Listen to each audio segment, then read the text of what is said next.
Good morning, good afternoon, and good evening to all participants to this second webinar, Environmental Peace Building in Colombia, Rule of Law and the Limits of the Rights of Nature in Post-Conflict Colombia. We are glad to be able to reach a continental and transoceanic audience. 晚上好，我们在中国的朋友们，在共产杜卡大学的朋友们，晚上好，晚上好，王晶。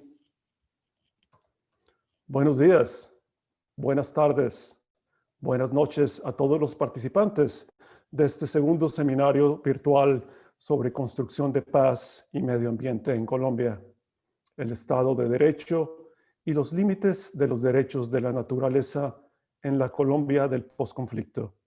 Nos complace poder organizar un evento de tipo continental, además de transoceánico. In a time of great stiff, we meet again to learn about the important advances and shortcomings with regards to environmental policy during the post-conflict scenario in Colombia. En un momento de gran preocupación, nos reunimos de nuevo para aprender de los... This moment of great concern, we learn again to implement the agreements for post-conflict in Colombia in relation to the environmental agenda. University Center for International and Global Studies, and on behalf of the Environmental Peace Building Association, the Global Green Growth Institute, GGGI, Colombia, the Environmental Law Institute, and the International Masters in Environmental Policy at Duke Kunshan University in China, I welcome you all. Mi nombre es Miguel Rojas Sotelo. Represento al Centro de Estudios Internacionales de la Universidad. My name is Miguel Rojas Sotelo. I represent the Duke Center for International Global Studies and also in the Environmental Peace Building Association, the Global Green Growth Institute, and also the Environmental Law Institute and the International Masters in Environment Policy at Duke Kunshan University. I welcome you all. Some logistical considerations. For those of you in need of a Spanish or Chinese to English and English to Spanish translation, please click here, the little icon that has a globe and says interpretation to tune into our simultaneous translation feed. Yingu Fanyi Xindiangji Jeli Jeli. Para los que requieran de traducción del español. For those of you in need of Spanish to English and English to Spanish translation, please click here in this icon to tune our simultaneous translation feed. Now I will turn into English for the rest of the session. The rules of the game are: each speaker will have up to 20 minutes for their presentations. I will briefly introduce all the speakers at the beginning. At the end, our third speaker will engage in a conversation and we will bring your questions to the table. Please make your questions in the Q&A window that is also on the bottom. We will be collecting and sharing those with our speakers. Thanks for tuning to this series. Now, it is my great honor to introduce our presenters.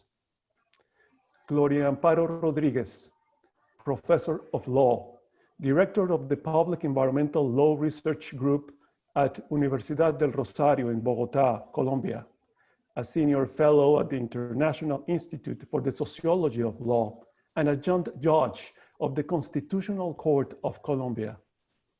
Professor Rodriguez won the 2019 award, Building Peace and Environment in Practice, by the Environmental Peace Association for her legal and academic work in favor of nature and ethnic groups in Colombia. Her talk is titled, Territorial Rights and Peace Building a perspective from Colombian jurisprudence. Los derechos territoriales en la construcción de paz vistos desde la jurisprudencia colombiana. Our second speaker, Iván Vargas Roncancio. Iván is a lawyer with master's degrees in bioscience and law from National University of Colombia and Latin American Studies from Duke University. Vargas is a Ph.D. candidate in natural resources science at McGill University. He has worked for the Center for Public Policy Research at the University of California, Davis, and the Everyday Peace Indicators Project at George Mason University. Iván's research follows indigenous practitioners, scientists, legal scholars across territories, labs, and courts of justice in an effort to contribute to a larger paradigm shift from reductionist environmental law and governance models to ecological systems-based and other than human jurisprudence in post-conflict Colombia. The title of his talk is "The Forest Goes to a Court of Law: Rights of Nature, Indigenous Legal Traditions and Comparison, Colombian Amazon. El bosque va a la corte. Derechos de la naturaleza, tradiciones legales indígenas comparadas en la Amazonía colombiana." You will be able to find this text in the upcoming Kristen Archer and Geoffrey Gerber edited volume From Environmental to Ecological Law that is in press now with Routledge in 2021. And Jonas Ebbesson. Professor Ebbesson is a professor of environmental law, the former dean of the Faculty of Law, and director of Stockholm Environmental Law and Policy Center at Stockholm University. He is the chair of the Compliance Committee of the UNECE Convention on Access to Information, Public Participation in Decision-Making, and Access to Justice in Environmental Matters, the Aarhus Convention, and a member of the Swedish Academy of Letters, History and Antiquities. His talk is titled, "Access to Justice, Learning from the Aarhus Convention Experience when Implementing the Escazú Agreement. Acceso a la Justicia, aprendiendo de la experiencia de la Convención de Aarhus al implementar el Acuerdo de Escazú." Without any other remarks, I leave you with Professor Gloria Amparo Rodríguez. Bueno, un saludo especial desde I would like to welcome everyone from Colombia, a country that goes to better conditions, to building a Colombia that lives in harmony, that lives in peace, so that these and next generations can have better elements. We have gone through many years of a conflict that has generated a lot of deaths, that has caused very complex situations for women. I lost her audio. I cannot hear her. I lost her audio. I'm sorry. You can continue. Oh. We lost your audio for a second, but I think, could you speak it again? Okay. Yes. Buenos días. Yes, we got you. Lost your audio? Okay. Good morning. So this is Gloria Amparo Rodriguez from Colombia. I send you warm greetings from this Colombia that is going through to peace building. It's a very difficult road that is going to be long, that will have a lot of obstacles, challenges that not only be assumed by Colombians, but the whole humanity. We need Colombia in peace, and right now we're working for them.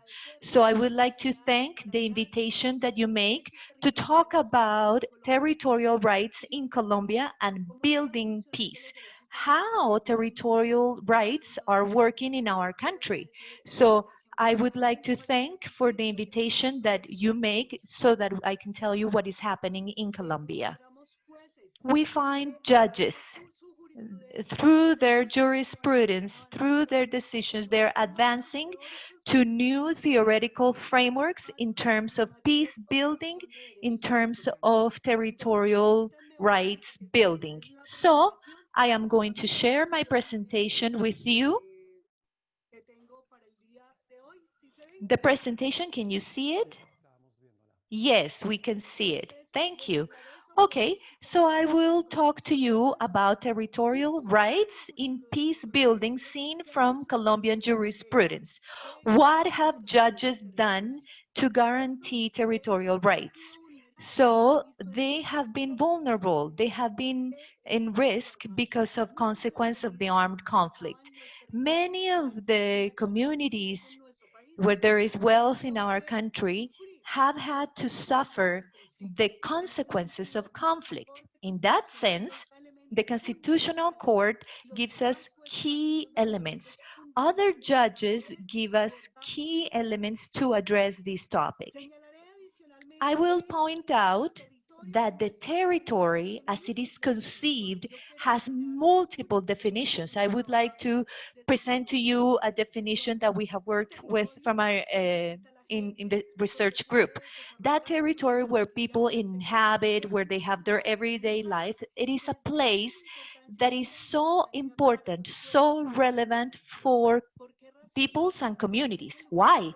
Because in that place, that's where they have their live, where they have their life, where they have culture, they have economic activity, and they have their own ways of development. Because we cannot talk about just one way of development. There are multiple ways of development that communities have, and that there in that place is where they exist. So that's why it is so important to have the right to territorial and territorial guarantees so that social tissue is strengthened, livelihoods, all of this is strengthened to be able to develop. Territory is the key element, and I remember in that sense, somebody told me, Gloria Amparo, an indigenous person without land is like a bird without nest. A bird without a nest. So that you see the important connotation to rights to territories for these groups of people. In that sense, the Constitutional Court in Colombia has provided very important rulings, and they have mentioned what territory is, the definition, its importance. And territory is even framed with all those cultural connotations that peoples have surrounding them.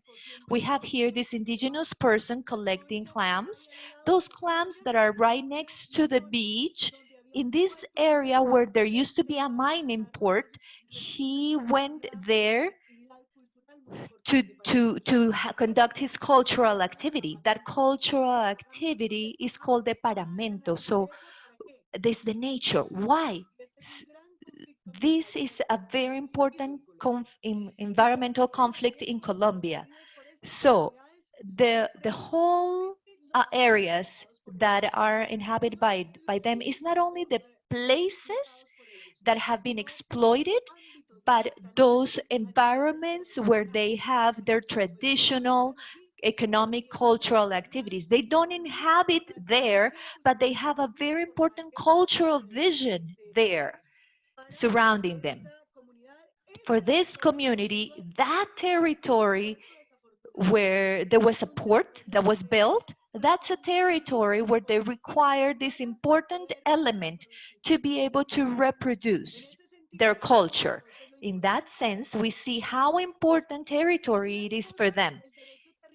Well, having said this, territorial right in Colombia means acknowledging of the multi-ethnical and pluricultural nature that we have, acknowledging of these people that have the right to decide inside their territories. And for them is that they are acknowledged because they're going to be able to reproduce culture. They're going to be able to have those traditions that they have and those ceremonies that they have, those relationship with the environment that is so different from the one that we have in this context. So that's why it is so important to keep in mind territorial rights.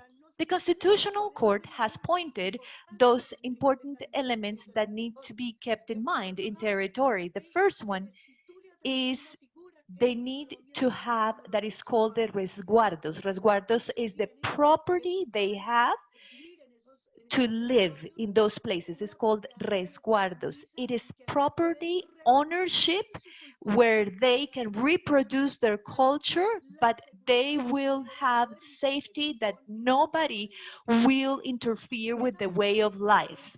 Besides that, the right to territory is to have sacred areas from cultural, from their cosmovision, those special places where they have the ritual cultural activities, where they have those sacred elements like those sacred plants that they use for medicine or those sacred plants that they use for the rituals. It is also the possibility to for them to manage their territories, right?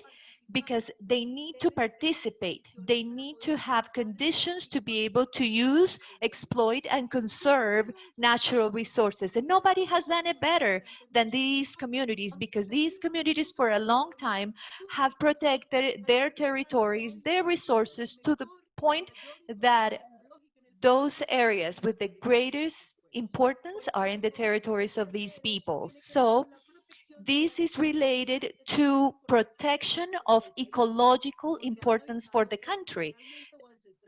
Ancestrally, traditionally, they have inhabited there. In point 6, the right to territory invites to exert self-determination, self-governance for those communities so that they can live according to their customs, to the government, according to the way they educate, the transmission level of knowledge, oral tradition. Those are key elements to be kept in mind for these people.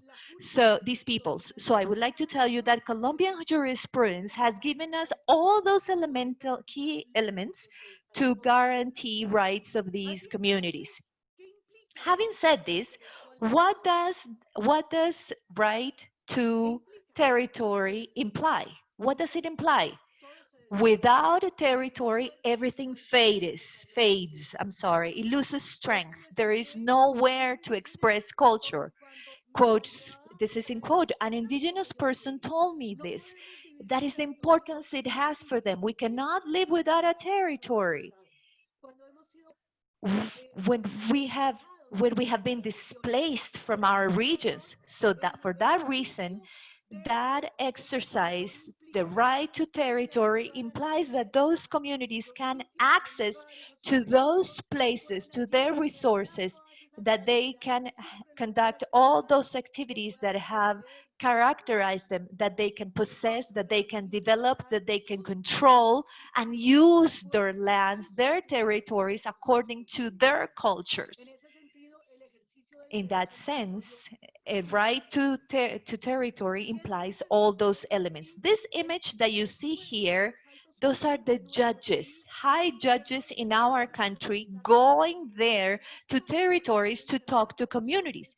That's why work is so important in this matter. We have magistrates of the Constitutional Court in Colombia, the highest body in our country to protect our constitution, talking to indigenous peoples in their territory about their problems.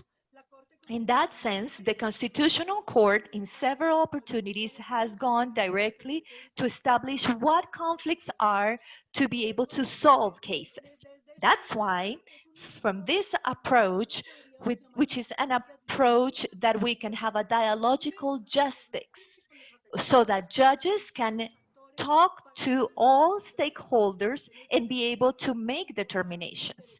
That's why we have importance to territory is seen by judges there in the field.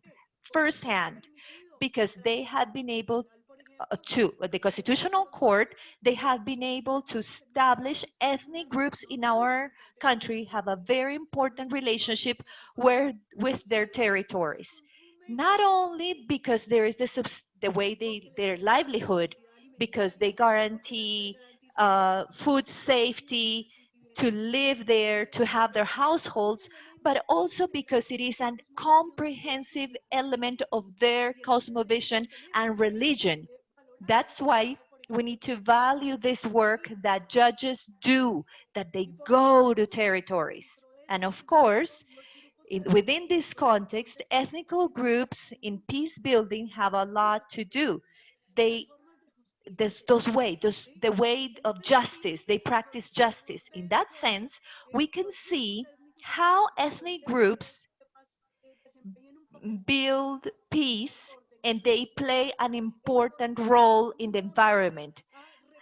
Going back to rebuild a country that has been affected not only in health, life of people, but also in land, in territory. The territory has been affected by the conflict, and in that sense, it is key to see the role that they have in peace building, environmental organization, all those visions they have because of their practice and traditional knowledge. It is important to keep in mind that the state needs to recognize and support those cultural identities, communities' interests, so that they can have an active participation in decisions that need to be adopted.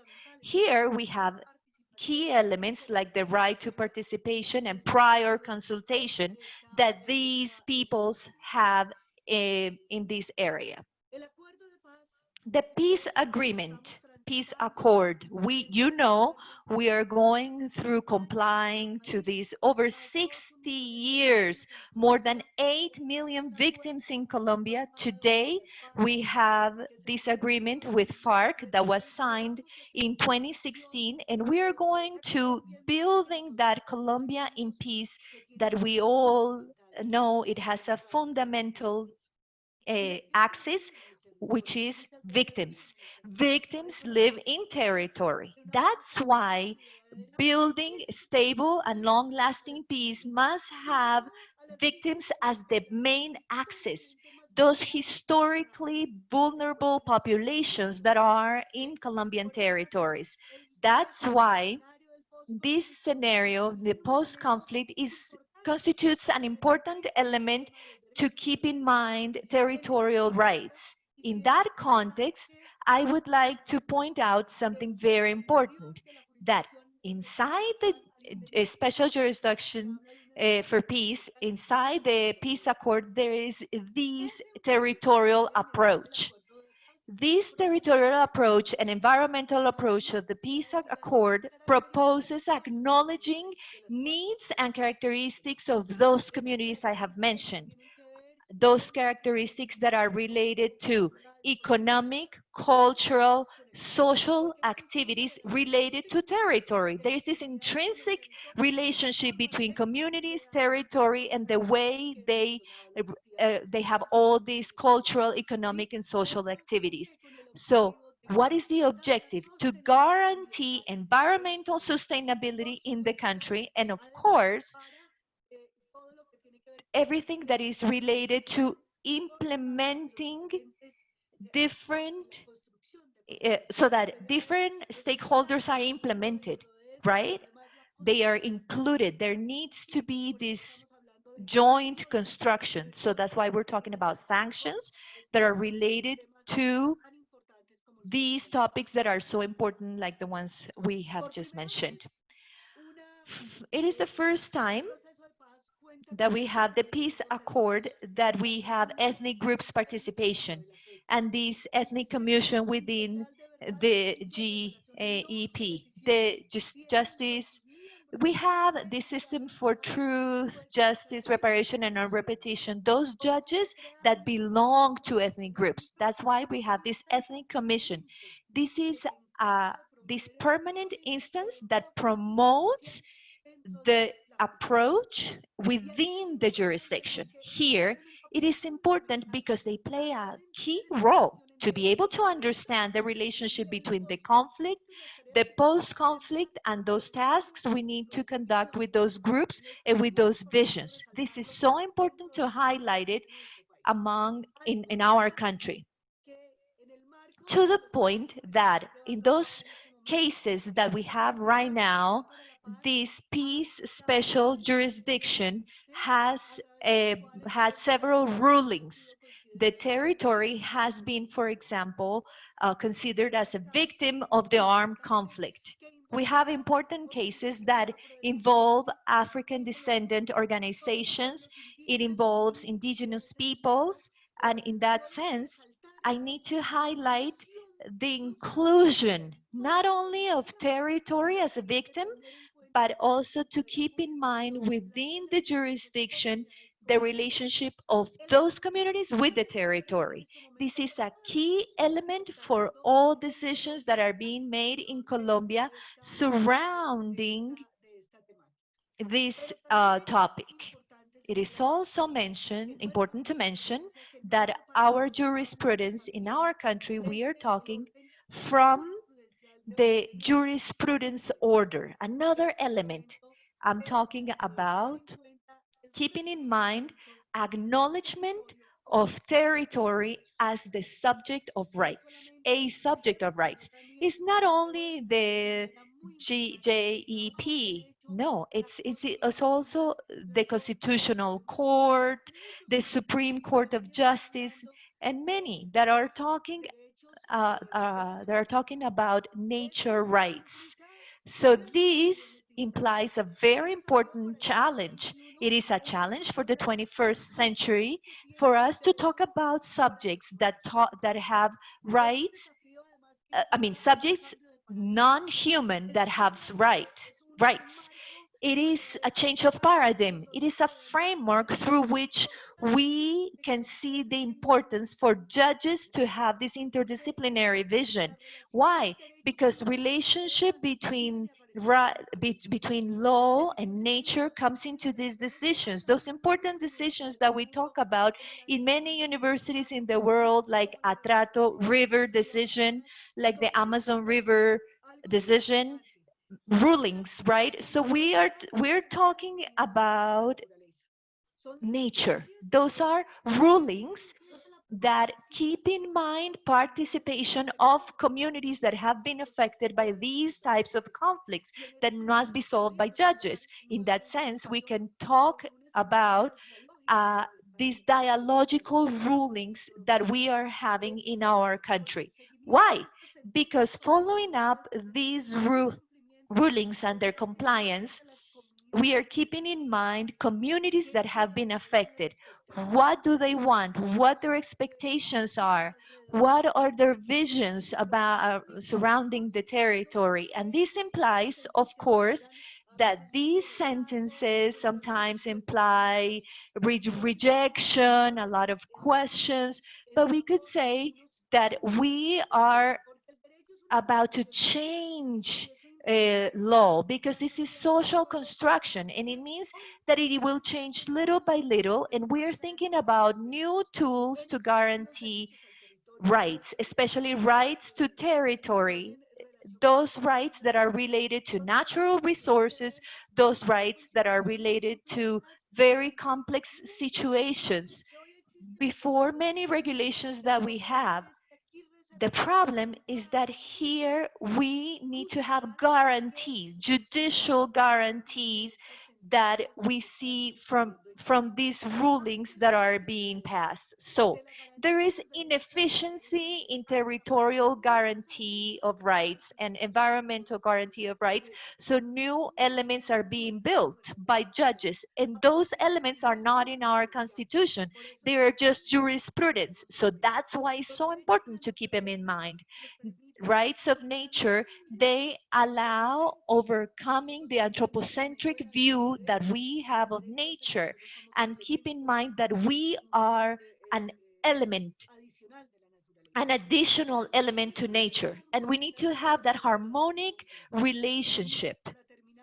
To end, I would like to point out that new paradigms that we have with all these topics imply rethinking what we have done, rethinking about law, rethinking about human beings with nature, the environment, rethinking from this view that implies that we have interdependence, keeping in mind interdependence between human and non-human subjects, because we have this new social construction of policy and right, and we are building new elements that allow going forward in building a peace, Colombia in peace. Thank you very Thank you much.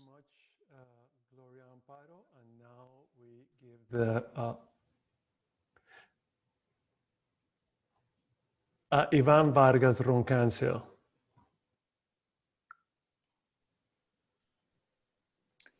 Well, thank you so very much for the invitation, and it's such a great privilege to be part of this conversation. It's also very important for us in these times of transitions in our country, so I'm really glad to be part of this. Thank you to the organizers, Miguel, and all of you who are able to be present with us today, and thank you to Professor Gloria Amparo Rodriguez for her wonderful introduction and conversation around the territorial rights and the rights of nature in our context.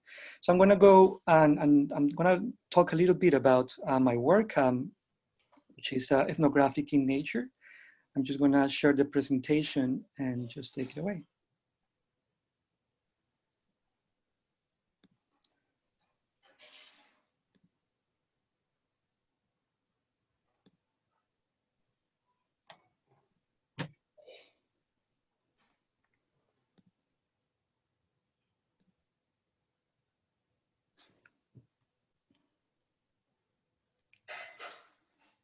So I hope you are able to see the presentation now. Is that correct? Yes, we are seeing it.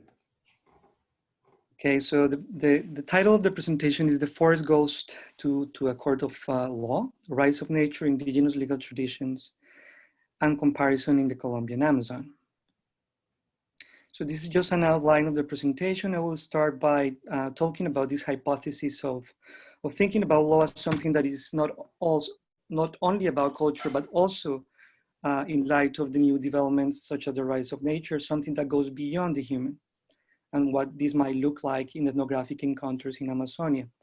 The second part is going to be directly about the rights of nature. I have some questions, conceptual tools to think about this idea, potential theoretical challenges that this idea poses, and I will propose a comparative praxis that might include indigenous legal traditions as we think about the rights of nature beyond the idea of granting rights to a known person, for example.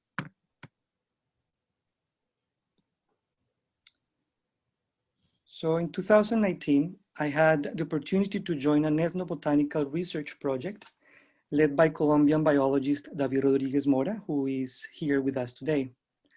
The purpose of the project was to study the diversity and classification of several wild species of medicinal plants among the Cofán people of southwestern Colombia. This is how David, my friend and research interlocutor, describes his project and engagement with the research field. Quote, "It was very exciting for me to contemplate the possibility to carry out a project that would contribute to the recovery of the most sacred plants of the Cofán, root of their cultural identity and their ancestral territory. But at the same time, I knew this was a huge responsibility, not only with the community of the Cofán nation, but also with the plants themselves. I had heard numerous accounts that described the power of the plant's spirits," he said. "Additionally, I was aware that my training as an ethnobotanist had certainly not prepared me to know how to deal with these plants. Nevertheless, I felt reassured with the fact that this potential work was coming from the initiative of the Cofán authorities themselves and included the participation and endorsement of one of the most respected shamans in the country." End of quote. David's work was framed as a way to contribute to the protection of the root of the Cofán territory and shamanic medicine. In my friend's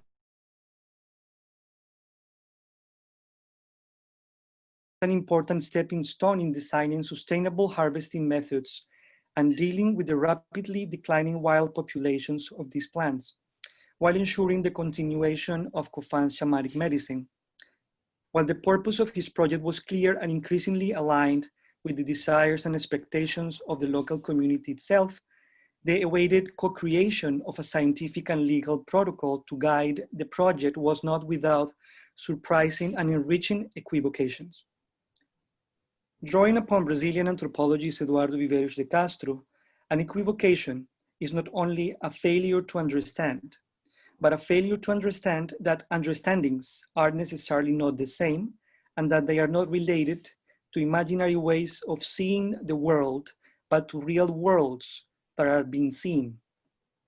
For example, during one of the numerous meetings with the community that year, an indigenous practitioner and plants trainee considered that since the territory, quote, protects itself, there is no need to do a project for that to happen, end of quote. Interestingly, however, David's understanding of protecting the territory via the scientific study of the viability and conservation status of certain wild ritual plants was based upon our initial shared assumption that protecting the territory was a human endeavor and that the territory was the stage of this human behavior. On the contrary, for a local indigenous trainee, any protecting should count with the territory itself, not as the backdrop of human action, but as an active shaping force. In a way, the territory and the human seem to be in continuity or co-constitutive relation with one another. This reaction to the research proposal and David's diplomatic skills responding to it stimulated a series of productive disagreements that eventually led to the co-creation of a research protocol, which conjured the will of the plant and the invisible peoples of the mountain themselves, as the people from southern Colombia talk about their spirits. It was apparent to us that establishing a research agreement with the community would require more than just the meeting of human wills in rational deliberation. More than objects of research, territory, plants, and invisible peoples themselves appear as their active shaping forces from the get-go. At the end of the meeting, it was clear that conducting the project was not simply a matter of studying the classification of plants, but about learning with the plants, and certainly not only a matter of protecting territories and shamanic legacies, but also about learning an entirely different way of engaging with place. And finally, that any negotiation and eventual agreement with the community would require calling respectful and humble attention both to the will of the community with the internal deliberation procedures, as well as the will of the other than human beings in what my friend David would later conceptualize as the will of the mountain. If the territory could in fact protect itself, we needed to learn whether it was actually feasible for us to conduct research with the set of epistemological, ontological, and value operations informing our thinking and action in the world on a daily basis. In his response to the interpellation, David highlighted the minimal needs of conservation of the vine as a way to protect the legacy of the Cofan people, and also insisted on how important it was to involve all the human members of the community in the design of this participatory endeavor. To be sure, studying the conservation status of ritual plants would, for him, contribute to the protection of the territory and culture of the community as a whole. How can we care for a territory that seems to protect itself, according to the indigenous trainee that I was referring to earlier? For a territory that seems to govern itself? How does a plant make place? And how can we participate or not in the modes of regulation that emerge from a willful place? After the meeting, we learned that words such as community, research, territory, agreement, plant, and research protocol would be subject to relentless negotiations and mutual ontological equivocations from the beginning. Just wanted to check in if you're hearing me okay. Okay. In an intervention entitled The Jawer and the Telepathy of Yahé, former Humboldt Institute Director Brigitte Baptiste suggested something very similar when referring to the will of the other in the co-creation of protocols and norms. Recalling a research experience with an Amazonian community, she said, quote, "We signed an agreement with the community, but for this agreement to enter into force, we needed trust.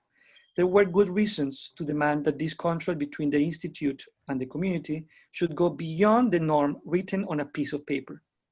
The cultural contract then required the intake of the plant," end of quote. The participation of other than human wills in the making of normative claims seems to summarize the stakes David's ethnobotanical research with the COFAN was referring to. Furthermore, during a conversation with the oil sector about post-COVID scenarios in Colombia, renowned environmental scholar and activist Gustavo Wilches followed suit as he highlighted the agentive capacities of non-human others and the limits of human agency via environmental protections and rights alone. Quote, "The pandemic expresses a call of the earth. The first alert was given with what today is recognized as climate crisis. And this is not only a business just between humans," he said. We need to learn how to come to terms with other actors of the territory that are not only resources. These actors are soils, hydrometeorological dynamics, volcanoes, and ecosystems. One of the big challenges that then is to learn how to consult with those ecosystems to avoid forcing them to claim their rights by force. And this is, I think, a very important task for today's judges. Wilches' investigation also urged us to rethink rights, responsibilities, agreements, and other legal tools. What kind of law is then this law beyond the human?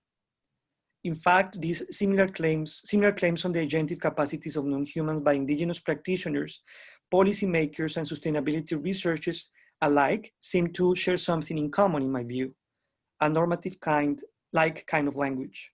For example, David, the ethnobotanist, said, quote, "I knew this was a huge responsibility, not only with the community and the COFAN nation, but also with the plants themselves."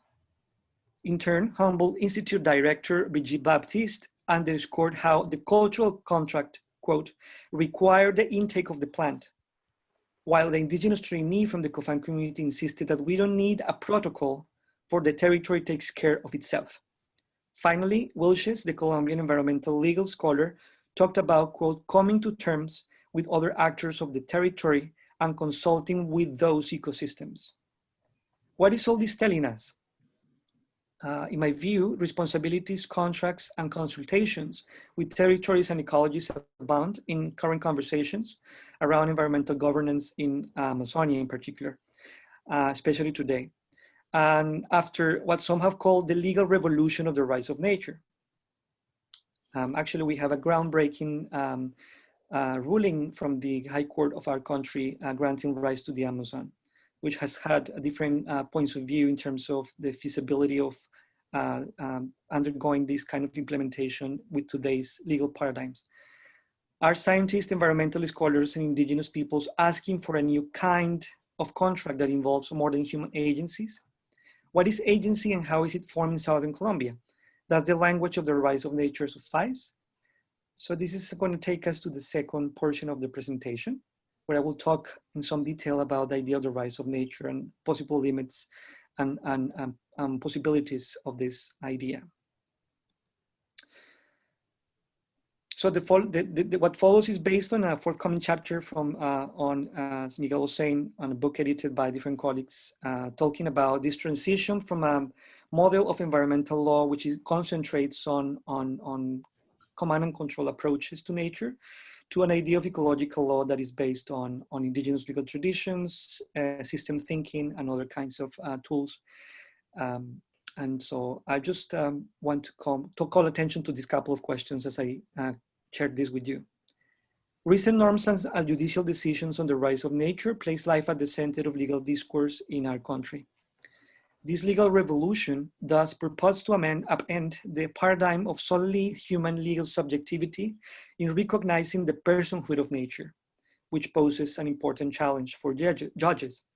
Nevertheless, the rights of nature approach seems to depend on an assumption that the form of law is primarily linguistic and propositional.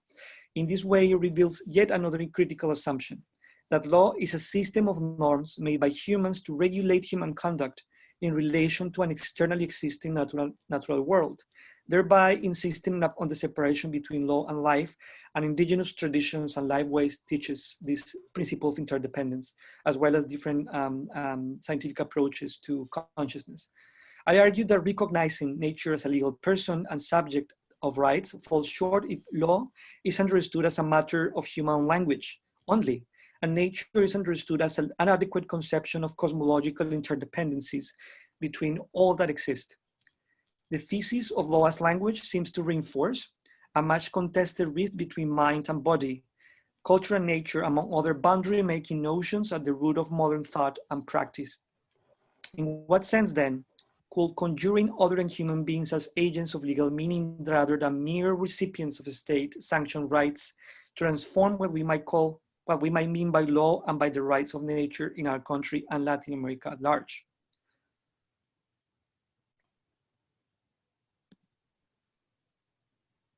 So I want to draw attention to this. How can we bridge the gap between imagination about the law methodology? So how we do stuff, how we implement an adjudication in concrete scenarios when it comes to the rights of nature in this new dimension of law that we might call, hesitantly, however, the ontological term, and the decolonial orientation of that idea. How can we foster the legal activation of relationality? I'm drawing here from Colombian anthropologist Arturo Escobar. And that is the activation of relational thinking in concrete scenarios of adjudication. How can we get both dialogical judges, as Professor Amparo was telling, but also relational thinkers? So the vital indigenous principle of radical interdependence suggests that entities do not precede the relationships that comprise them. In fact, all existence, whether minerals, animals, plants, humans, or rivers, co-emerge relationally. For example, in Amazonia, animal, plants, and mountains, among other beings, are endowed with a form of interiority or soul with attributes identical to those of humans, such as reflexive consciousness, intentionality, affective life, and respect for ethical principles.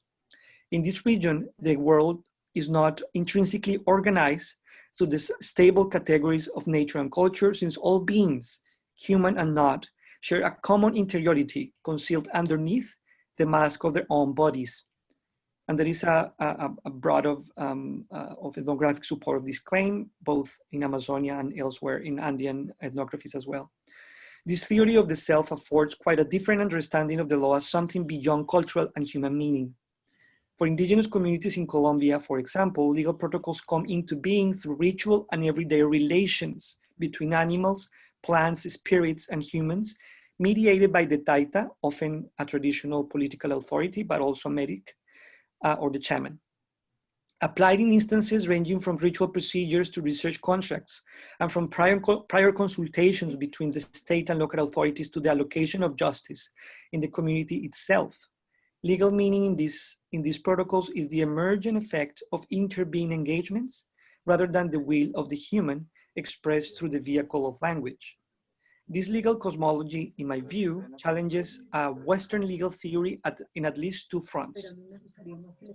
First, it expands the arc of subjectivity to include humans and more than human beings as ways of life or movement rather than single bodies with pre-designed limits. An ontological commitment to relation rather than substance has a special bearing in concrete scenarios of adjudication where legal redress requires politically contentious demarcations of social ecosystems, like a recent case about the paramo, one paramo in our country, one muir in our country. Secondly, this relational principle exceeds or destabilizes the dualistic categories that structure legal thinking from the ground up in modern law. So how does a relational ontology transform our understanding and practice of the rights of nature beyond the recognition of a state-granted rights to natural entities? What does it mean to grant rights to relationships instead of substances or persons? I claim first that although it promises to draw on these relational ontologies, the rights of nature does it in a limited way, taking as a legal language to shift the idea of actors, namely as a human-only issue. The rights of nature approach seems to transpose the notion of the individual as a legal agent onto non-human fluid agencies without integrating their constitutive interdependencies. So we grant rights to particular animals, to particular species, but the different elements that comprise their beings are sometimes left out of the conversation. So what I'm suggesting is that we need to pay closer attention to this interface between law and relations and interdependencies. Secondly, and perhaps more crucially, the rise of nature realpolitik, if you will, is far removed from the ontological commitment to the non-human as a value in itself. I just want to know how we're doing on time. I don't really want to go beyond the 20. You have 2.5 minutes. Okay, perfect. So I wanted to, I'll probably just go finalize, continue with this, and then go straight to the comparison. So the rise of nature approach then faces several productive challenges. In my view, one of them is what I'm calling the idea of diffuse nature, the notion that nature is diffuse, because this word might refer to humans and non-humans or the non-human beings only. The idea of a collision of cosmologies, the idea of the rise of nature extends personhood to a generic nature that is immediately equated, for example, to the Andean Pachamama in the Andean context, or the Quechua, for the Quechua-speaking people. However, this idea of Pachamama encompasses many things, including earth and time, the sun and the moon, the goddess of fertility, among others. Another challenge has to do with discreteness. So that the idea that nature is composed of millions of species and each aspect of nature involves a different social legal interest. So as a result, it is impossible to articulate legal claims for each component of nature, which means that a democracy of rights based on discrete beings is impracticable or very challenging, and might lead to an identity politics for nature with challenges similar to those already faced by human groups. And finally, this idea of human mediation. If we're to think about the law as something that is not only about humans, but also about other relations, then this idea of human mediation is central. The self-standing of humans, as it were, is impossible within a legal system based on an idea of law as language only, or a conception of law as a human-only system of meaning. So these challenges raise at least three crucial questions for legal theory, and I think I'm going to leave it there. What should be considered as existent for concrete scenarios of adjudication? What kind of people should act on whose behalf? And what is the procedure for adjudicating rights in context of pervasive extractivism and war, like our country? The preceding assessment calls for a radical transformation of the rise of nature. I hope I have more time to explain a way forward. I'll be happy to discuss this in the Q&A. But let me just end by saying that although the rise of nature poses several ethical, theoretical, and practical challenges, it's such an important idea. In the words of Boyd, it's starting a revolution. It's starting a conversation at the heart of law and lawmaking. But we need to understand that the rise of nature also poses a question to the idea of law itself and how law is organized both theoretically and in practice. Because if we were going to take the rise of nature seriously, in my view, it means serious engagement with how different traditions, indigenous traditions, for example, might think about relationships and how they emerge and how they become law for them. So I think this conversation is very productive. And I think we are in the verge of deeply interesting and transformative elements as we help our judges to grasp these different traditions and provide rulings that are attuned both in terms of language and the practical outcomes to indigenous ways of thinking about life and the law. Thank you so very much for listening, and I'll be happy to go to the Q&A. Thank you very much, Ivan. And now we have our last speaker, Professor Jonas Ebbesson. We'll change a little bit the gears, and then following that, you're going to start making your questions through the Q&A window, and we'll be starting conversations. Preguntas y respuestas. So let me just turn off the translation so I don't hear it in Spanish.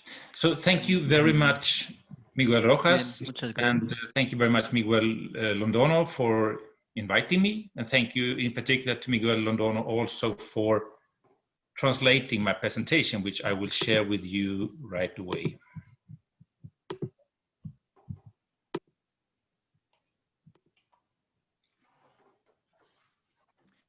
I'm very pleased to be part of this event and also of working with GLORIA, McGill, the Environmental Law Institute and others in promoting the effective enforcement of Colombian laws in relation to the protection of forests. My presentation will focus on the rule of law in a very specific way in dealing with access to justice and participatory rights in environmental matters. And it is with great interest that we, from the European perspective, have followed the developments in Latin America and the Caribbean during the negotiation of the Escazú Agreement, which we perceive as a sister treaty to the Aarhus Convention. The Aarhus Convention has been active for about 20 years, and I have been the chair of the compliance committee to this convention for 10 years now, almost 10 years.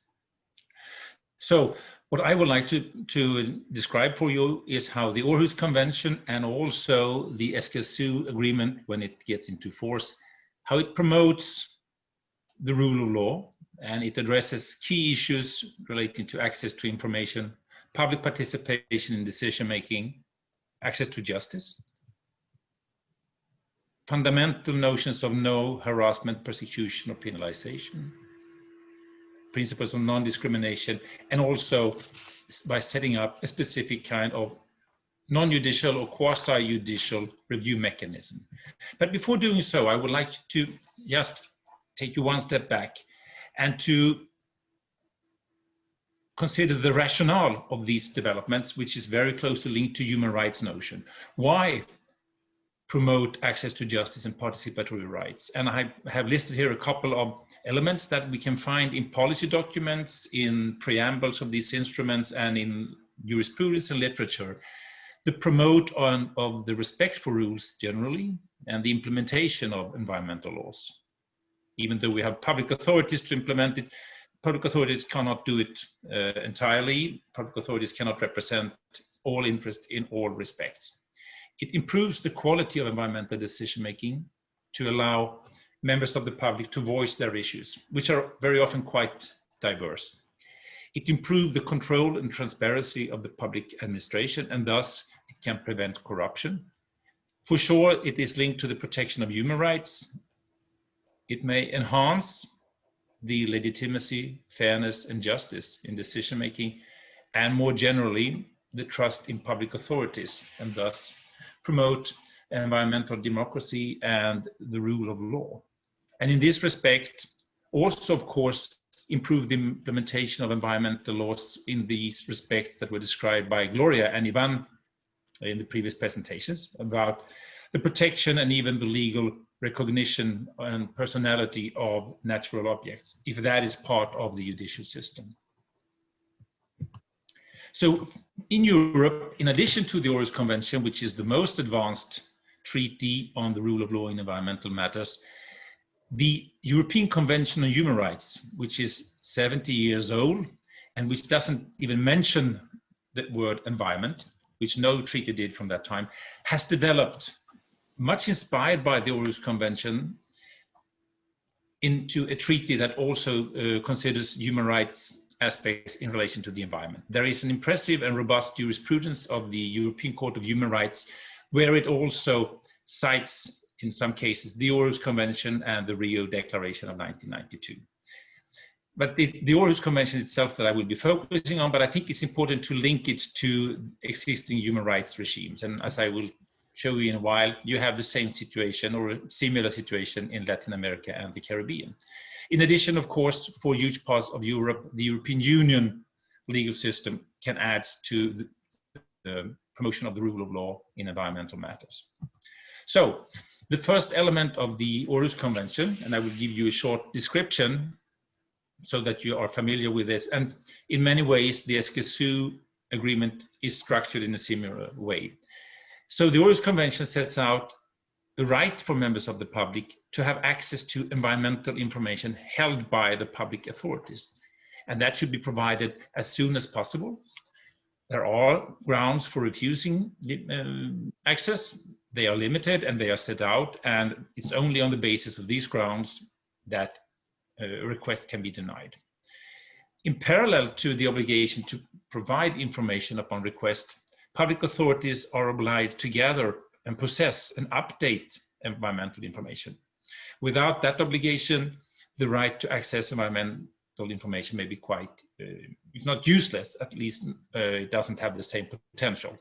So it is this combination of providing access and also of continuously gathering and updating, which is the important part. The second pillar is about public participation. And the convention sets minimum requirements on how members of the public can engage in decision-making with respect to specific activities, with respect to plans, city plans, spatial plans of different sorts, and also programs and policies, and even about generally applicable legally binding instruments. One of the key concepts is that members of the public must be engaged at an early stage when early and effective participation can take place. That means when there is no decision made yet, so that the members of the public can present their views and their comments, and these views and comments must be taken into account. Of course, it does not amount to a veto of members of the public, because quite often members of the public have completely contrary views to each other. So the point is that all these views has to be taken into account on legal and practical matters.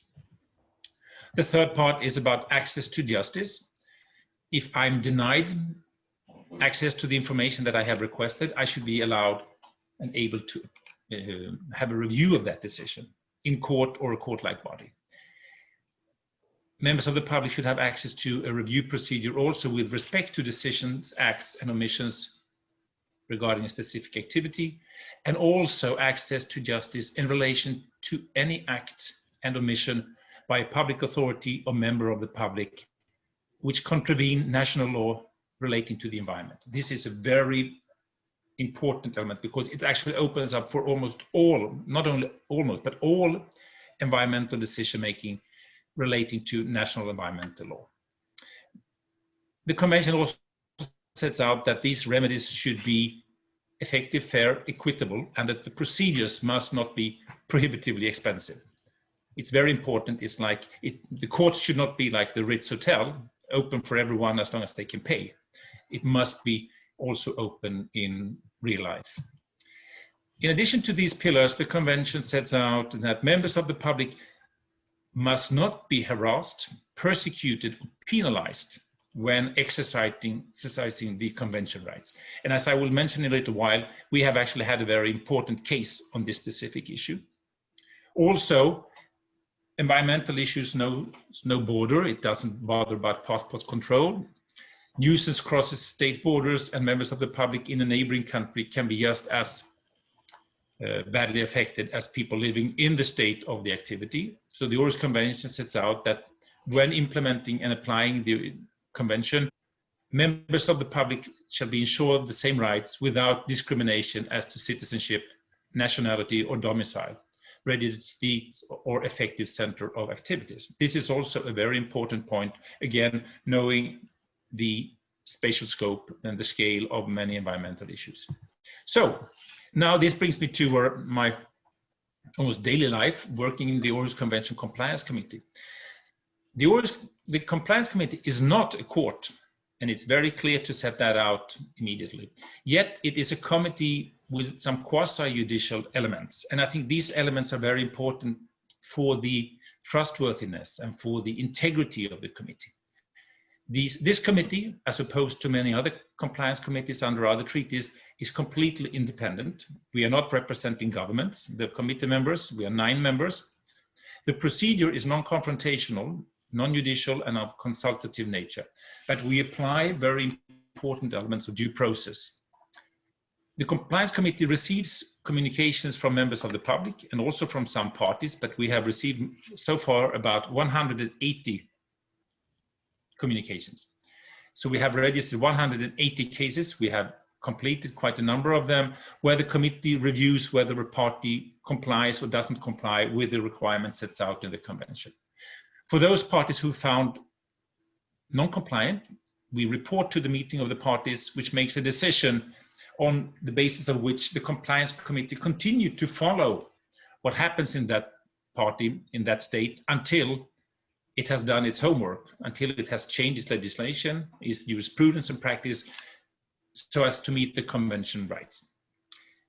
The committee provides findings and also recommendations on what the parties could do to get into the compliance. Some states fear the compliance committee because they are afraid, they may even think that it is a court that will keep them legally responsible. I would say it's the other way around, and states should be comfortable with the compliance mechanism, and also civil society should do so. It provides a transparent and independent means of examining compliance. We give advice and we assist parties when they are in non-compliance. Parties sometimes request the committee to make specific advice on how they can get into compliance and how they should apply certain laws in order to ensure compliance. During the years of the committee's existence, we have developed very good dialogues with observers, with members of the public, but also with governments. It doesn't mean that governments are always happy, of course, with our findings, but I can tell you that civil society is also not always happy with our findings, because the committee is independent. It doesn't lean on either side. This is fundamental. The compliance committee is not a dispute settlement body. It is rather a means of avoiding disputes in the future. So this brings me now to Latin America for my last minutes, where you are now at the stage of creating a similar regime. In Latin America and Caribbean too, not only is the Escazú agreement getting in force, there is also, since 1969, a legal framework on human rights. And the Inter-American Court of Human Rights has also developed into an instrument which is very important for the protection of the environment. And as you are aware, the advisory opinion of the Inter-American Court on Human Rights to the Compliance Committee, to Colombia a few years ago, also very explicitly linked the Inter-American Convention to participatory rights in the sense that I just explained. The Escazú agreement follows a very similar structure to the Aarhus Convention. They are not identical. In some respects, the Escazú agreement goes a bit further than the Aarhus Convention. In other, it's vaguer and not as strict as the Aarhus Convention. But here too, minimum requirement on access to information, on public participation in decision-making, on access to justice. I will come back to the next part about protection of human rights, also provisions about no discrimination. This provision about human rights defenders in environmental matters is, I think, very important. It's for the region in Latin America and the Caribbean. The provision for the Aarhus Convention set out that members of the public must not be harassed, persecuted, and penalized when enjoying or exercising convention rights. We had a case where members of the public from Belarus some years ago complained to the Compliance Committee about being arrested, persecuted, because they're in exercise of convention right. And the Compliance Committee concluded that Belarus failed to comply with the Aarhus Convention in that respect. Now the Compliance Committee is following up in a dialogue with the Belarus government on what it does or what it doesn't do sufficiently in order to get in compliance with the convention. Given the history in Latin America, and not least in Colombia, with the problem of harassment, persecution, and even killing of human rights defenders and of environmental defenders, of course, this could be a very important instrument in combination with others to promote the respect of human rights defenders and the protection of human rights defenders in environmental matters. So I think in this way, if this provision, in combination with the other convention standards, are complied with, this would be very important for environmental peace building, not only in Colombia, but maybe particularly in Colombia in the future. So I think from no segment of society, neither industry, government, landowners, or others, should they fear the entry into force of the Escazú agreement, and also the establishment of a compliance mechanism in the way that we have developed for Europe and for Central Asia. So I'm coming to the conclusion. I see my time is, I'm running out of time. A couple of issues that I want to highlight here. Again, both the Aarhus Convention and the Escazú Agreement draw on established human rights notions. They develop human rights thinking to environmental matters by also opening up for environmental organizations to be active, to participate in decision-making, to request information, and also to request legal review of cases. This is a very learning exercise we have had to see the value. It's important for the compliance committee when we examine compliance, not only to have the voice of the government, but also from others, to find out what is the correct understanding of the situation in a given party. The convention sets minimum standards. They do not prevent parties from going further in protecting the environment. Rather the contrary, they promote that.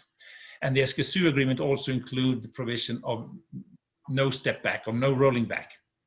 So the parties should not reduce the participatory rights in the future.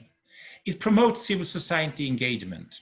It promotes dialogue, the respect of the rule of law. I'm not saying that this is always simple. I'm not naive. I know that conflicts will be there, but it provides a way of dealing with it, which is more peaceful, which is more open and transparent, I think, than many other experiences.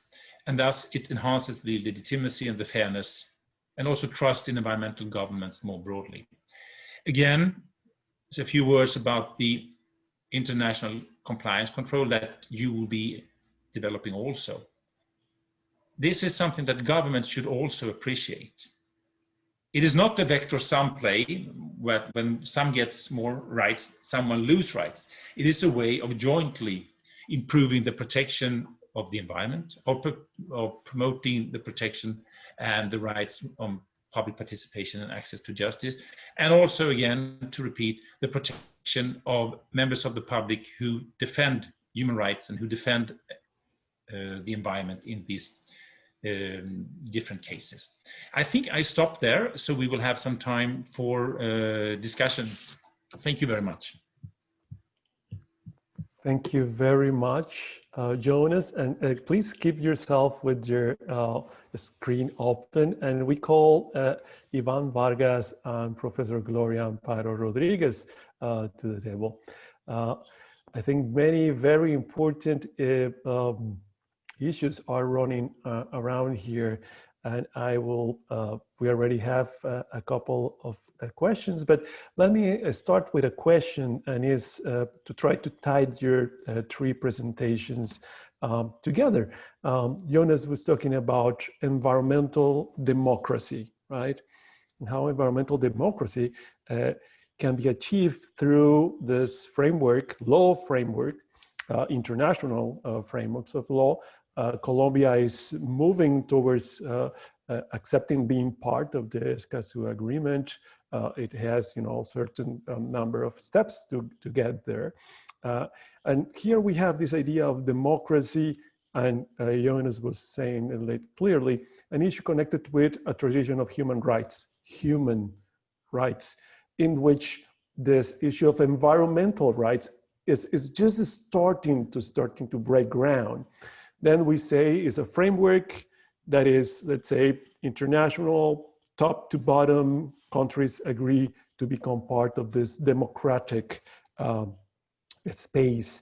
But if we are talking about environmental democracy, then we have Professor Rodriguez and Ivan Vargas talking about epistemological transition, an ontological turn in which nature become a subject of rights. And then the human dimension ends up being part of a larger, right, framework. Then the idea is how we can, and I think Professor Gloria was telling us these wonderful experiences of dialogical justice, or justice working in dialogical ways, right, in which representatives of the framework of law go to the territories, to the spaces in which conflicts are happening, to mediate with the peoples and the institutions.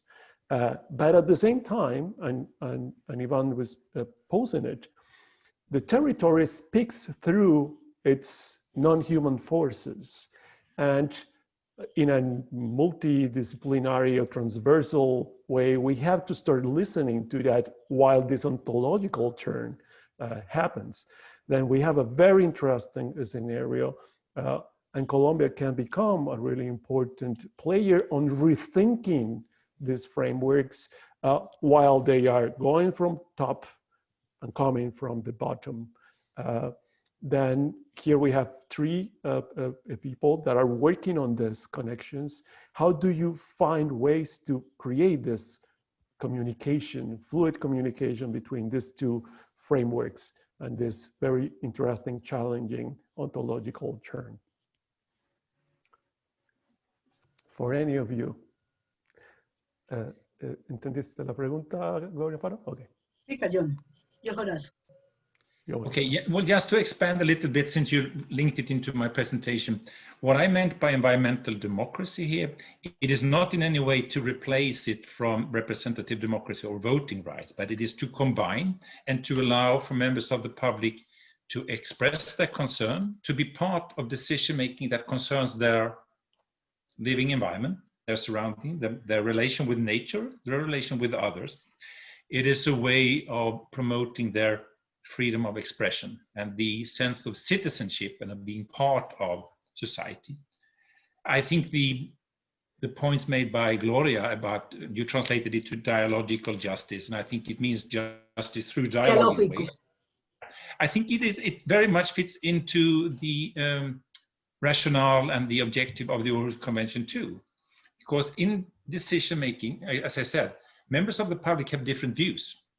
And the point is to have them being shared, and then on the basis of their views and applicable law, a decision will be provided. So I think this, if you listening to Ivan's theoretical presentation, to me, an important theorist in terms of environmental democracy is the German philosopher Jürgen Habermas, who speaks of the importance of citizenship and of being recognized as someone who is part of these kind of decisions. So I think I stopped there, but I think it linked very well into the notion of dialogical justice, as was mentioned. Great. Anyone else wants to expand that? Por favor, Gloria Amparo. Sí, yo lo concibo de varias maneras. Yo creo que hay como unos estándares o unas escalas, ¿sí? Esas escalas empiezan simplemente por la información que está de primera mano. Nadie conoce más el territorio que la gente que lo habita. Y muchas veces nosotros tenemos la dificultad de que tomamos decisiones sobre un territorio casi sin conocerlo. Entonces aquí hay un primer elemento muy importante a tener en cuenta, la información, pero no solamente la información que nosotros tenemos del orden científico, de las universidades, de las instituciones, sino también de las comunidades. Y aquí debe darse ese diálogo importante, un diálogo que permita la concertación. Por ejemplo, la concertación en medidas que nos permitan adoptar decisiones para compensar las afectaciones que deben realizarse, pero además que tengan en cuenta esos elementos culturales, económicos de las comunidades. El tema de la fiscalización es importante. Colombia tiene en este momento una dificultad muy grande en el tema de manejo de recursos, ¿sí? Y de corrupción. Aquí necesitamos también gente que esté dentro de ese marco en un tercer nivel fiscalizando. ¿Para qué? Para poder llegar a proponer, soluciones a los problemas que se involucran, concertar esas decisiones y poder adoptar decisiones que nos permitan que todos hagamos parte, ¿sí? El diálogo es fundamental. Por eso la propuesta tiene que ser dialógica. Vamos a hablar con todos los sectores, a escuchar a todos los sectores, las expectativas, y en ese sentido tener en cuenta esos diversos niveles de la participación y de la incidencia.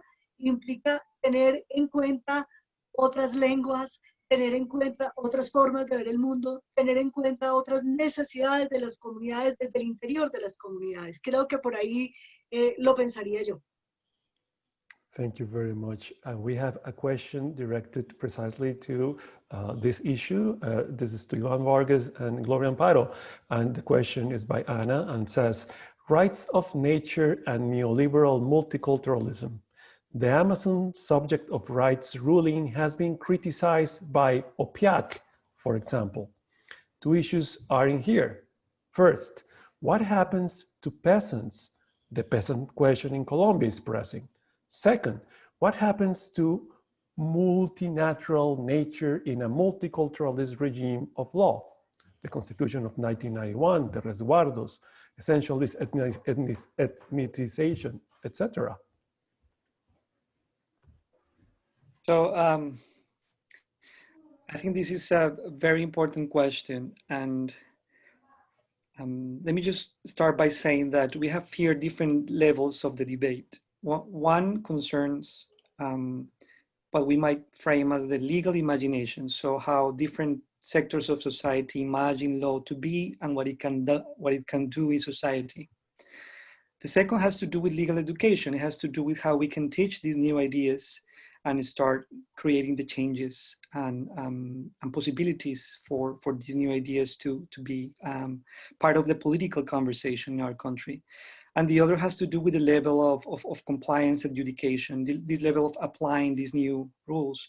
And I think that there is certainly a gap between all these different levels. So usually, I mean, in universities, there is a tendency, and this is a point of self-criticism, perhaps, to put an emphasis on imagination, to put an emphasis on how we can engage with these ideas in a way that it's both useful and appealing, but sometimes we fall in the more appealing, tendency, which is, I think, important, but yet it has limits. The rights of nature is such an important idea and contribution from the legal theory standpoint, but it's such a difficult thing to apply in a society that is constructed around anthropocentric values and practices. So I will say that, for instance, to now address the question, so there is a lot of criticism about different ways of enforcing these rights on the ground, and I think I agree with the premise of the question. One of the issues is that there is this tension between nature and ethnic groups, indigenous groups, and peasants in Colombia in particular don't have the kind of a collective legal identity that other groups have in our country. So it's very difficult to put in conversation these two things. So it's a fair point of critique, but I think that the idea is opening space for debate and deliberation, as Jonas was saying, citing Habermas. So the other important point has to do with how rights of nature, or any right for that matter, couldn't be something that we need to be attentive to what happened in the ground. So rights are taken up differently in different places. So for some people, the rights of nature might be very challenging to apply because the administrative the administrative space is not amenable to this idea. It might require huge investments of money and resources that local communities might not have, or local government levels. So there is a bureaucracy challenge as well for this. And I mean, I want to leave it there, but I think I want to just go back to these three levels of thinking about these ideas and the limits and possibilities that it might offer for thinking and for adjudication. Yeah, and actually we have a really interesting examples going on in Latin America. For example, the Brazilian movement Semterra has been in alliance now with indigenous communities fighting for issues of land tenure and operations within the space of agrobusinesses and indigenous resguardos. In Colombia too, recently we have a big mobilization of peasant leaders, and at the end they started to start conversations with the indigenous movement with UNECE, and there are common fronts, but also there are disagreements. We have three more questions. I'm going to read them through because we are getting to the end of the webinar. This is from Anonymous. In Colombia's post-conflict reconstruction, is there a push to exploit Colombia's natural resources?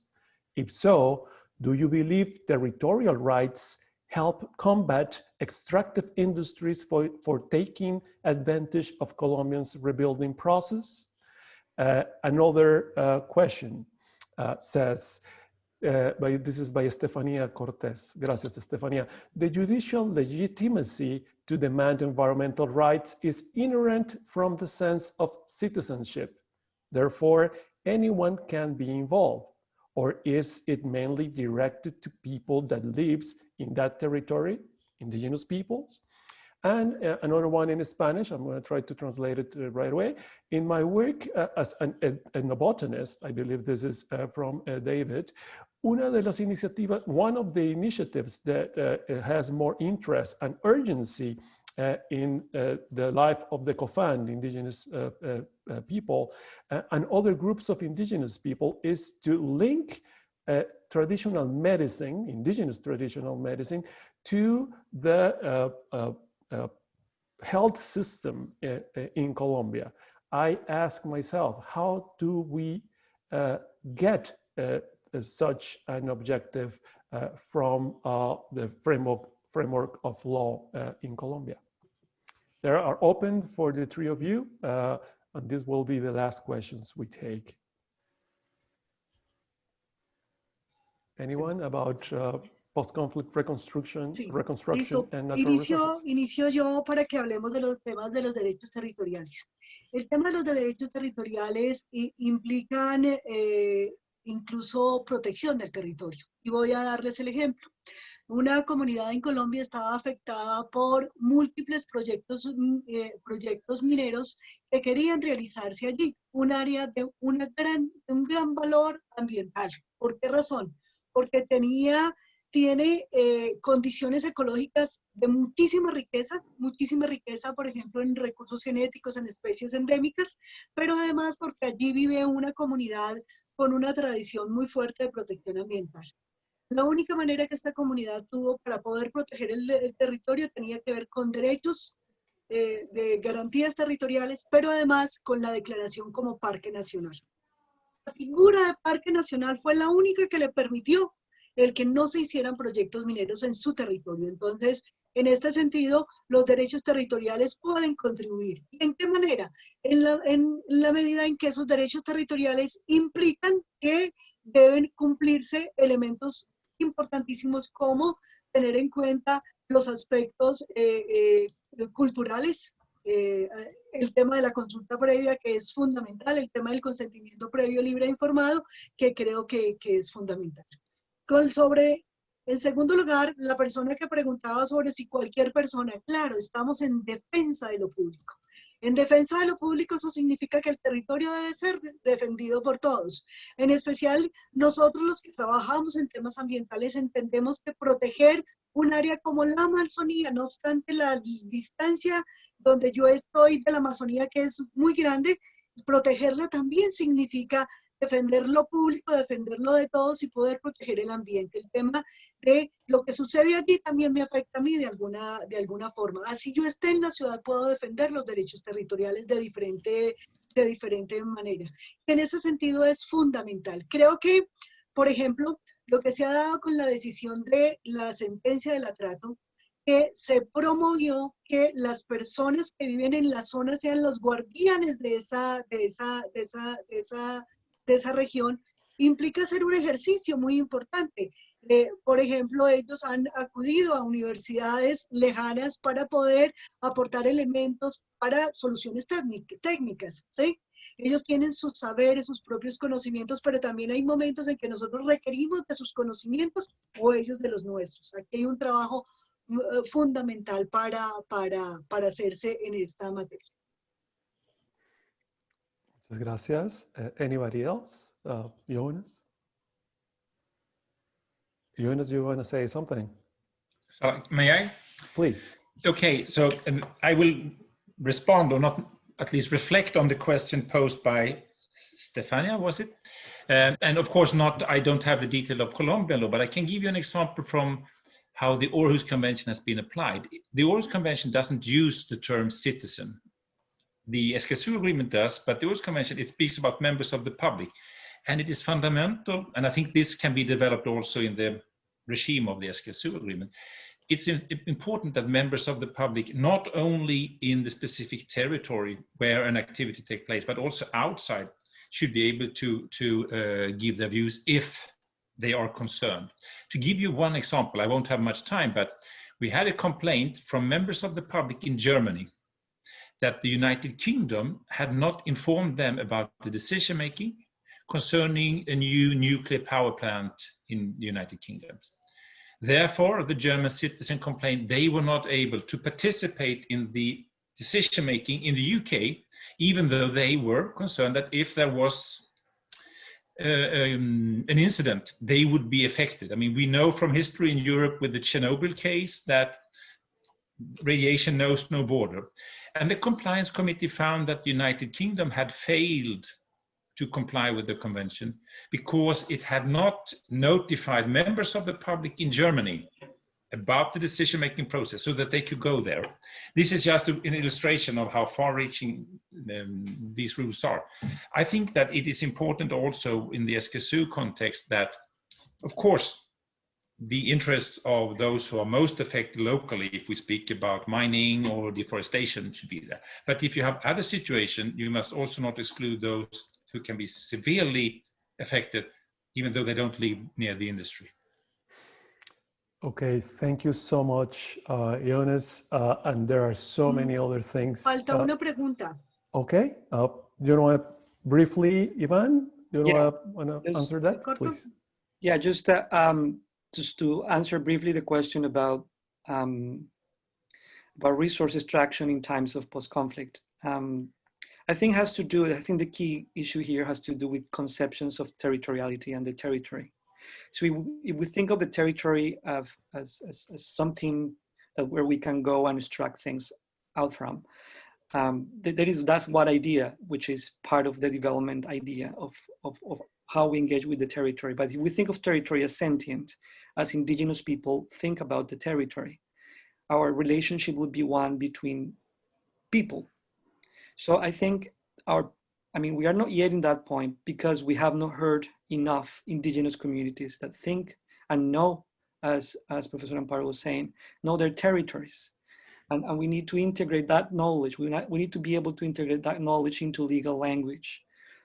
And I think the kind of transition that we are facing in our country has to put in the center both the voice of victims, but also the voice of the territory as a victim of violence. And that necessitates a different idea of what a territory is and how it is differently in different places. So I just want to leave it there. And I think that idea, and Gloria, querías comentar también? Sí. Muy corto, es simplemente para la persona que preguntó sobre el trabajo con los cofanes y cómo hacer el tema de la medicina tradicional con la nuestra. Realizamos un trabajo con el profesor Germán Zuluaga sobre lo que son los conocimientos tradicionales y el enlace entre medicina tradicional y nuestra medicina. Ese trabajo está publicado y lo pueden bajar de mi blog, en el blog está, para que lo tengan a la mano. Okay, we'll be sharing that information. Thank you, you all very much for such an impressive and incredible amount of information. I think the Colombian case is a cornerstone to rethink our relation with nature in a moment of the Anthropocene, in the larger discussions about how we can face climate change and global climate and global change in general. We really appreciate your time and thank you all for being here. We want to invite you to our following webinar in the series that connects really well with what the three of you were saying. The voices from Defensores del Medio Ambiente, environmental defenders. Our next webinar, October 29, 2020, 10 a.m. Eastern Time, when we will be hearing from environmental defenders from the field in Colombia. We have confirmed Ubencel Duque Rojas, Presidente de la Asociación de Paz del Magdalena Medio, speaking from Barranca Bermeja, Santander. Amado Villafaña, an indigenous Mamo from the Arhuaco people, environmental defender of Sierra Nevada de Santa Marta, and the most important environmental filmmaker in Latin America, from a disclosed location near Nabusimaque, the capital of the Arhuacos in Cesar. And we are Nabusimaque, and we are waiting for confirmation from Francia Marquez Mina, the Goldman Environmental Awardee in 2018, and now a presidential candidate for the movement Pueblo en Movimiento, speaking from Suarez, Cauca. We are still agending her time. Thank you all for your participation. On behalf of Duke University Center for International and Global Studies, the Environmental Peacebuilding Association, the Global Green Growth Institute, Duke University in Kunshan, China, greetings. Muchas gracias. Sheshening. We'll see you soon. Muchísimas gracias. Thank you. Muchísimas gracias. Excelente. No, excelente. Muchas gracias. Such a wonderful conversation. Thank you. Thank you. Thank you very much. Muchísimas gracias a todos. It has been a great pleasure. We'll be distributing some of the questions that were not answered to answer later. Miguel Londoño, do you close the meeting? Can you, or anyone? Yeah. And yeah, we don't want to take more time from you. No queremos tener más tiempo. Muchísimas Chao. gracias. Hasta luego. Chao, hasta luego, Jonas. Un Muchas abrazo. gracias. Saludos. Estén bien. Estaremos en Horas contacto. debemos hablar. Yeah. All right. Thank you so much. We should. Yes, absolutely. Yes.